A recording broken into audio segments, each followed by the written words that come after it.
Hey Erin, how are you today? Great, thank you. How are you?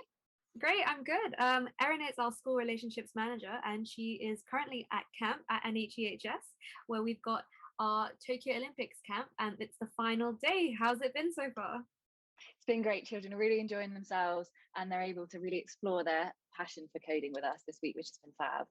Awesome. Okay, so one of the questions I'm going to ask you today is why should parents sign their children up for our on location camps? Great question. So we inspire children to code by creating exciting content inspired by real world themes such as nature and sport. For example, this week we've got our Tokyo Olympics, and next week is our awesome animal adventures. Amazing. Could you tell us a bit about the projects that they do at the Tokyo Olympics camp? Yeah, so our Tokyo Olympics camp is where children will learn how to design games and code to measure and track sporting achievements. In addition to this, they're going to be learning Japanese culture, looking at everything from traditional tea ceremonies to beautiful kimonos to inspire their coding projects. And they also get to take home some amazing gifts this week, such as chopsticks that are beautifully painted and an amazing cipher water bottle. Amazing. That sounds so good. I especially love the water bottle, so good for the summer. So I kind of wanted to ask you a little bit about the skills that children learn whilst at camp. So obviously there's coding and computational thinking, but there are other skills involved as well through our games and our outdoor playing and our other team working games as well.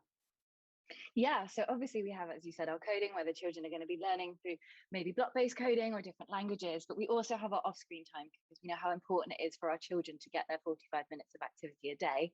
So not only are they going to be set up on the computer, they may be having some time learning their team building skills when they're working with someone to maybe design a robot that they're going to be creating later.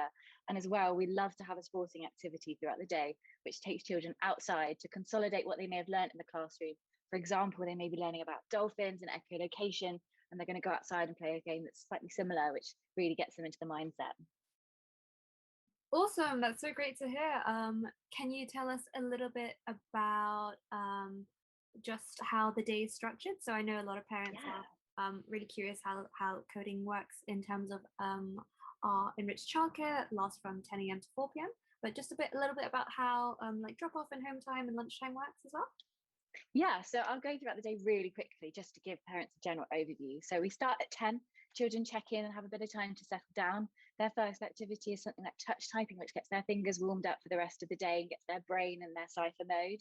Then about 10:45, they might have some off-screen project work. So that's designing or maybe their robots or designing that world that they're going to be creating later with their friends.